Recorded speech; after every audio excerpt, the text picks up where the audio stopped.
میرے عزیزوں، بزرگوں اور دوستوں، نماز فجر جو لوگ ادا نہیں کرتے، نماز کی پابندگی نہیں ہے، اس کے فوائد اور اثرات اور اس کے ثمرات انہیں حاصل نہیں ہوتے۔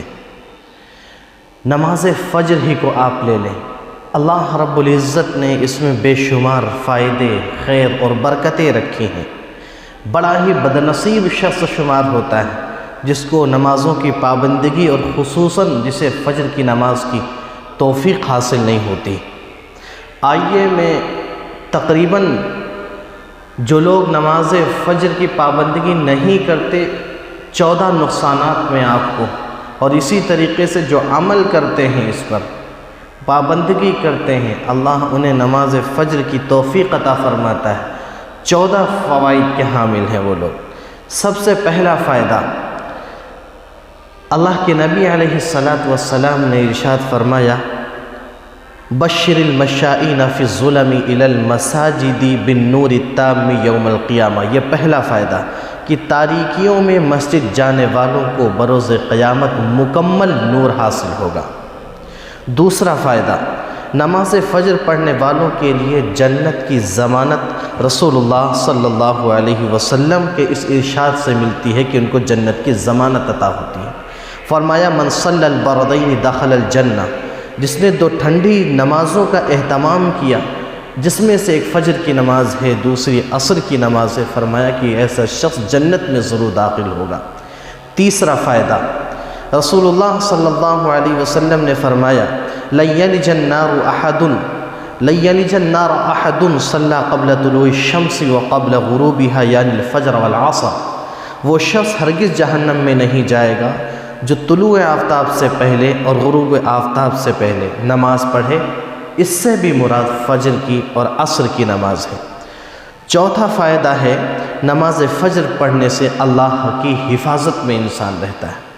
فرمایا، من صلی الصبح فهو فی ذمۃ اللہ، جو صبح کی نماز ادا کر لے تو وہ اللہ کے حفظ و امان میں آ جاتا ہے۔ پانچواں فائدہ ہے کہ اللہ مکمل حج اور عمرے کا ثواب عطا فرماتا ہے۔ فرمایا، من صلی الغداۃ فی جماعت ثم قعد یذکر اللہ حتی تطلع الشمس ثم صلی رکعتین کانت لہ کاجر حجۃ وعمرہ تامۃ تامۃ وتامہ۔ جو شخص فجر کی نماز با جماعت ادا کرنے کے بعد سورج نکلنے تک بیٹھ کر اللہ کا ذکر و اذکار کرتا رہے، پھر 2 رکعت نماز ادا کرے تو اسے پورا حج اور عمرے کا ثواب اللہ عطا فرماتا ہے۔ اس کا چھٹا فائدہ، پوری رات اللہ تہجد کا ثواب عطا فرماتا ہے۔ من صلی العشاء فی جماعت فکأنما قام نصف اللیل ومن صلی الصبح فی جماعت فکأنما صلی اللیل کلہ، کہ جس نے عشاء کی نماز با جماعت ادا کی تو گویا اس نے آدھی رات قیام کیا، اور جس نے صبح کی نماز یعنی فجر کی نماز با جماعت ادا کی تو گویا اس نے پوری رات قیام کیا۔ اس کا 7واں فائدہ فجر کی نماز پڑھنے کا، اللہ رب العزت کا دیدار نصیب ہوگا۔ نبی کریم صلی اللہ علیہ وسلم کی خدمت میں حضرت جبریل فرماتے ہیں کہ ہم حاضر تھے، آپ نے چاند کی طرف نظر اٹھائی جو 14ویں رات کا تھا، پھر فرمایا کہ تم لوگ اپنے رب کو اسی طرح دیکھو گے جیسے اس چاند کو دیکھ رہے ہو، اسے دیکھنے میں تم کو کسی قسم کی کوئی تکلیف نہیں ہو رہی ہے، اس لیے اگر تم سے سورج کے طلوع اور غروب سے پہلے یعنی فجر اور عصر کی نمازوں کے پڑھنے میں کوتاہی نہ ہو سکے تو ایسا ضرور کرو۔ 8واں فائدہ کیا حاصل ہوگا، فرمایا کہ فجر کی سنت مؤکدہ جو ہیں یہ دنیا و ما فیہا سے افضل اور بہتر ہے، تو پھر فجر کی فرض نماز جو ہے اس کی کیا فضیلت ہوگی۔ فرمایا، فجر کی اللہ کے نبی علیہ السلام نے رکعت الفجر خیر من الدنیا و ما فیہا، فجر کی 2 رکعتیں دنیا اور جو کچھ دنیا میں ہے اس سے بہتر ہے۔ 9واں فائدہ یہ ہے کہ اجر اتنا بڑا ہے کہ اگر لوگوں کو اس کے ثواب کا صحیح پتہ چل جائے تو لوگ رینگ کر بھی اس کے لیے ضرور حاضر ہوں گے۔ فرمایا کہ عشاء اور فجر میں جو کچھ اجر و ثواب ہے، لو یعلمون ما فی العتمہ والصبح لاتوہما ولو حبوا، کہ اگر انہیں اس بات کا علم ہو جائے تو وہ ان دونوں یعنی نمازوں میں ہاتھوں اور گھٹنوں یا سرین کے بل گھسیٹتے ہوئے بھی نماز میں پہنچیں گے۔ 10واں فائدہ یہ ہے کہ نماز کے لیے سب سے پہل کرنے والے، پہلے جانے والوں کے لیے علم بردار فرشتوں کی رفاقت حاصل ہوگی۔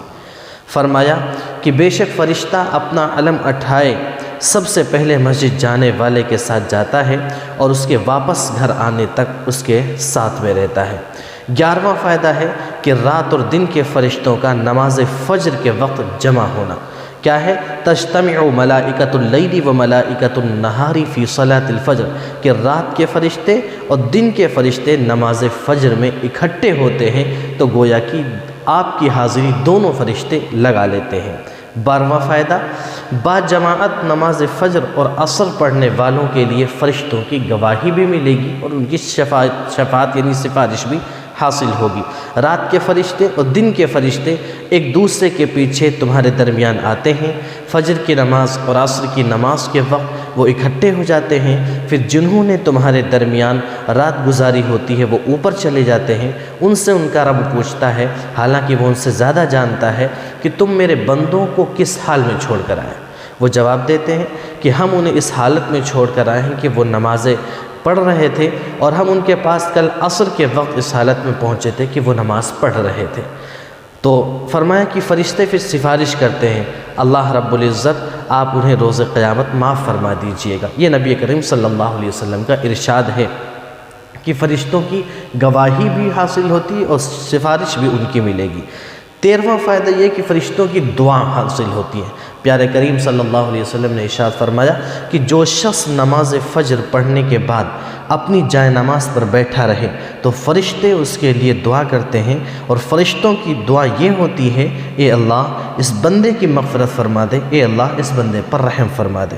اور اس کا 14واں فائدہ یہ ہوتا ہے کہ نماز فجر میں فرشتے حاضر ہوتے ہیں۔ اللہ کا ارشاد ہے، اقم الصلاۃ لدلوک الشمس الی غسق اللیل وقرآن الفجر ان قرآن الفجر کان مشہودا، کہ نماز کو قائم کریں سورج کے ڈھلنے سے لے کر رات کی تاریکی تک، اور فجر کا قرآن پڑھنا بھی یقیناً فجر کے وقت کا قرآن پڑھنا یہ حاضر کیا گیا ہے، اس لیے یعنی فرشتوں کے حاضر ہونے کا وقت ہوتا ہے۔ تو یہ 14 فائدے ہیں۔